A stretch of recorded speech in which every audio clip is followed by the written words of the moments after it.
Hi friends, welcome to Vijay Tamil YouTube channel. ரொம்ப நாளைக்கு அப்புறம் நான் உங்களுக்கு ஒரு ரெசிபி எடுத்துன்னு வந்திருக்கேன். என்னன்னு பார்க்குறீங்க, முடக்கத்தை கீரையில் எப்படி தோசை செய்யலான்னு சொல்லி தான் உங்களுக்கு நான் எடுத்துன்னு வந்திருக்கேன். என்னோடய சேனல் ஃபஸ்ட் டைம் பார்க்குறீங்கன்னா சப்ஸ்கிரைப் பண்ணுங்கள் ஃப்ரெண்ட்ஸ், லைக் பண்ணுங்கள், ஷேர் பண்ணுங்கள், கமெண்ட் பண்ணுங்கள். வாங்க வீடியோக்குள்ளே போகலாம். எங்கள் வீட்டு மொட்டை மாடியிலேருந்து முடக்கத்தை கீரை பிச்சுன்னு வந்திருக்கேன். பாருங்கள் எவ்வளோ ஃப்ரெஷ்ஷாக இருக்குது பாருங்கள் ஃப்ரெண்ட்ஸ். இதை அப்படியே நம்ம வாஷ் பண்ணி எடுத்துக்கலாம். ஒரு மிக்ஸி ஜாரில் மாற்றிட்டு 1 டீஸ்பூன் சீரகம், 2 பச்சை மிளகா போட்டு நல்லா அரைச்சி எடுத்துக்கலாம்.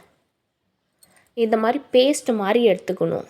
நம்ம ரெகுலராக வீட்டில் யூஸ் பண்ணுற மாவு இருக்குல்ல, அதில் நல்லா மிக்ஸ் பண்ணி எடுத்துக்கோங்க.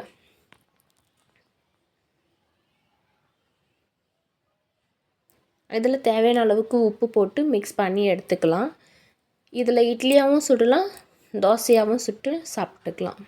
முடக்கத்தங்கீரையில் என்ன நன்மைகள் இருக்குதுன்னு கேட்டிங்கன்னா, முடக்கத்தங்கீரை இதில் நம்ம சாப்பிட்றதுனால நமக்கு அவ்வளோ நன்மைகள் இருக்குது. என்னென்ன நன்மைகள் இருக்குதுன்னு பார்க்கலாமா?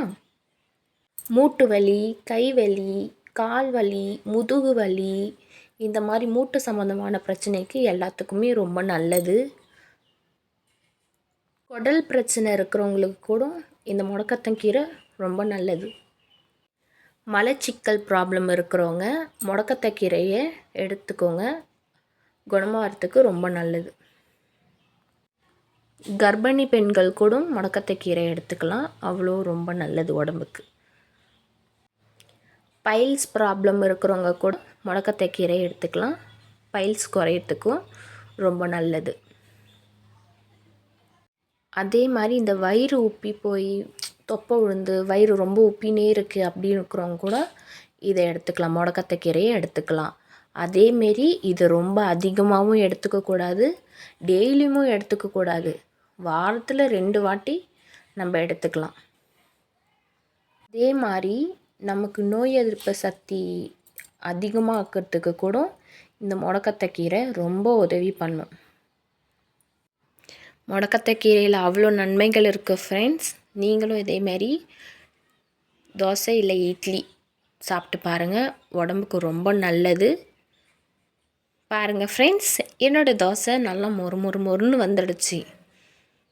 இதை அப்படியே நம்ம ஒரு பிளேட்டில் மாற்றிக்கலாம். பாருங்கள் ஃப்ரெண்ட்ஸ், தோசை ரெடி. இதுக்கு சைடிஷ்ஷாக வெங்காயம் சட்னி நல்லா காரமாக அரைச்சி வச்சுக்கோங்க, செம்ம டேஸ்ட்டாக இருக்கும், ரொம்ப சூப்பராக இருக்கும் ஃப்ரெண்ட்ஸ். அவ்வளோதான் ஃப்ரெண்ட்ஸ், முடக்கத்தை கீரை தோசை ரெடி.